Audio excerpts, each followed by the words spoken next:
Hello, I'm Philip Moon. I'm the Vice President of Training and IP Development at Channel Enablers, a division of Miller Heiman. Working alongside our colleagues at the Miller Heiman Research Institute, we recently asked Channel's Connection newsletter subscribers to look ahead at the Channel challenges and opportunities that vendors will face in 2013. We also surveyed our global team of Channel consultants who are working with our clients as they plan their Channel programs and development activities for the coming year. We asked just two questions. What is the biggest challenge that vendors who sell through indirect channels must overcome to succeed in 2013? And what's the biggest opportunity these same vendors have to drive market share and channel revenue growth in the coming year? Challenges are things you must overcome in order to succeed, but once they're beaten, they're no longer problems. Opportunities are seen as priorities that deserve ongoing focus and attention. Notwithstanding the difference between these two questions, some consistent themes spanned both sets of answers. In some instances, the medium-term challenge must be overcome in order to succeed in the ongoing area of opportunity. Responses came from all around the globe. Despite a huge diversity of experience, partners, routes, markets, cultures and countries, there was a remarkable degree of consistency in the answers we received. Some answers that at first appeared to be quite unique points revealed strong connections to these few underlying themes after some follow-up questions and further elaboration. Two key themes emerged from our question about channel challenges. It should come as no surprise that these themes also reflect debate in the broader business community. The first theme was about the challenges of dealing with economic uncertainty. Nations, businesses and families are all adjusting to life in volatile economic conditions. Many of the answers we receive reflect this underlying issue and how it manifests itself among channel partners, who, like other business people and many end-user customers, are trying to reduce their debt and spread their risk as they navigate these stormy financial seas. The second strong theme to emerge was about the move to a subscription model. Among high-tech vendors, many answers focused on the challenge of transitioning to a channel that sells cloud solutions. But even non-tech vendors are making changes as frugal end customers demand solutions and pay-as-you-go services instead of products. And even these two themes seem strongly linked together. In tough times, vendors struggle to find revenue growth opportunities, and the move to the cloud is just the most recent innovation in the ongoing race to gain share in a growth market. Today, the demand for cloud solutions is top of mind among many, but others are finding growth from small and medium enterprises, emerging economies, or increasing mobility and social media. Tough economic conditions make the challenge of moving into growth areas more difficult for vendors, as partners are increasingly wary of change and reluctant to make investments in areas they perceive to be unproven. Many of the people who responded to our question about channel challenges spoke of the difficulty that vendors have getting partner mindshare and investment in areas where the vendor sees growth opportunity. In tough times, partners, like other businesses, tend to refocus on the things that have made them successful in the past, so they may seek to spread their risk by engaging with more vendors. As they struggle to control the situation and find growth, some vendor executives will be tempted to put more of their focus on direct sales, running the risk of further alienating their channel partners, many of whom are especially distrustful of their vendors right now, fearing that a move to vendor-provided cloud subscription services means a loss of customer control by partners. In the high-tech space, the challenge of gaining partner mindshare and investment is further compounded by the relentless pace of technological change. Even in traditional markets, it's hard to get partners to invest enough to stay current during tough times. Part of the problem seems to be that vendor channel salespeople are ill-equipped to make the case for change, and in particular don't have the skills to talk with partners about how they make money and the financial case for change. Many respondents commented that a move to the cloud requires many changes for channel partners who have traditionally resold hardware and software and differentiated themselves through their own unique services. While the services opportunity still exists for partners in the cloud, their value proposition must change. And all the traditional partnering processes have to change too, such as enablement plans, customer references, quoting and configuration, and compensation schemes, to name but a few.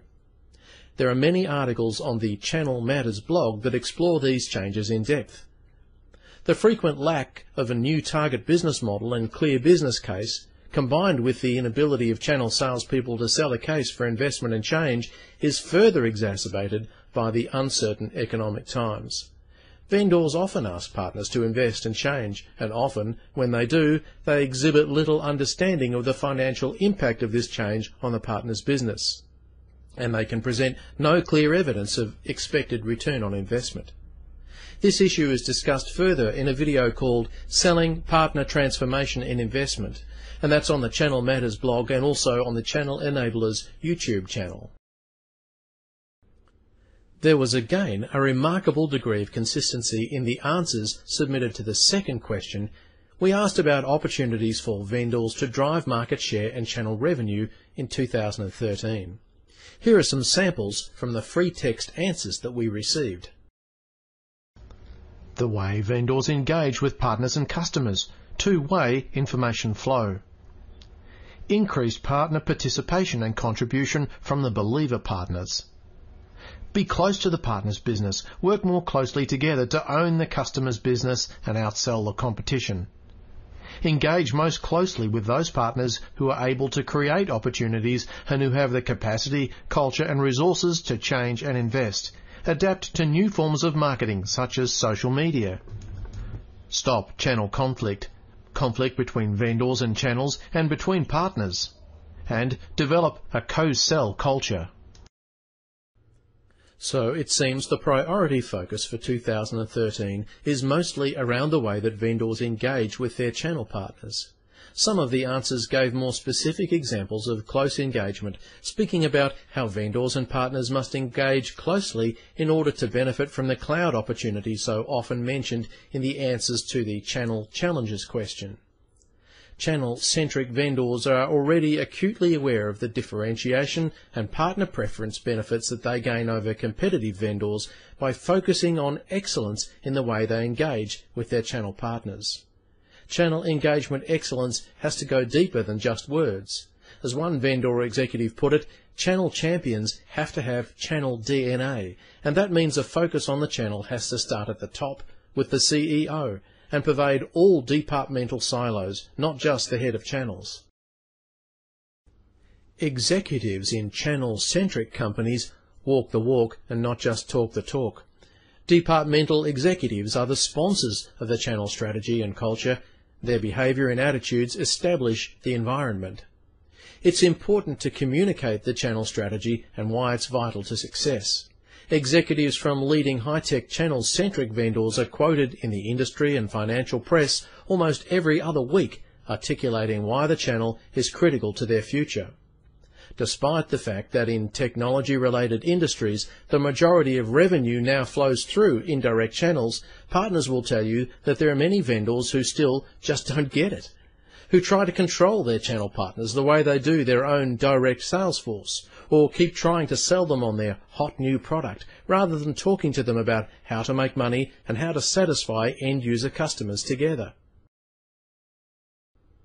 Channel selling is very different than direct sales, and it's still common that vendor channel salespeople have never done a day's channel sales training in their lives. We still see channel salespeople told to sit in on classes where they're wrongly trained to push products at partners and think that the partner placing an order should be the end result of their efforts. At its heart, a channel sale is about selling partner change and investment. A current example is influencing channel partners to chase the cloud revenue opportunity in 2013. More broadly speaking, excellence in channel engagement is also about planning with partners and managing partner activity. Channel salespeople need not only to know how to sell effectively to partners, they also need to know when to sell and when to manage too. So what can vendors do now to be ready to overcome the challenges and exploit the opportunities in the year 2013? How do best practice channel vendors address the challenges and opportunities revealed in our research? Here's a list of specific recommendations. and this list is included in the research report that you can download from our website. Think carefully about what investments you ask your channel partners to make. Vendors routinely ask their most loyal and productive partners to invest in every new product or market that comes along, without due consideration to whether this fits the partner's business, and lacking clarity about what the partner will have to do to make money and what returns they can expect. Good partners can be sent bad and trust destroyed by poor leadership from vendor partners. When money is tight and growth is hard to come by, partners rely on vendors to help them identify real high-growth market segment opportunities. Carefully define partner selection criteria before approaching partners with investment proposals, and select new partners or existing partners based on their fit to what's really needed for success. Have a clear picture of what you're asking partners to do, particularly in the subscription services area. It's important to research how partners make money under the new business model and assemble the tools and references your channel salespeople will need to influence partners and enable them to make the transition. There's no doubt that vendors and partners will make money from the growth in cloud services during 2013, and many vendors and partners are already reporting tremendous results. But urgency to grab share in this emerging market opportunity does not negate the need for a clear model of success, a well-proven case for change, and a clear transition and enablement plan.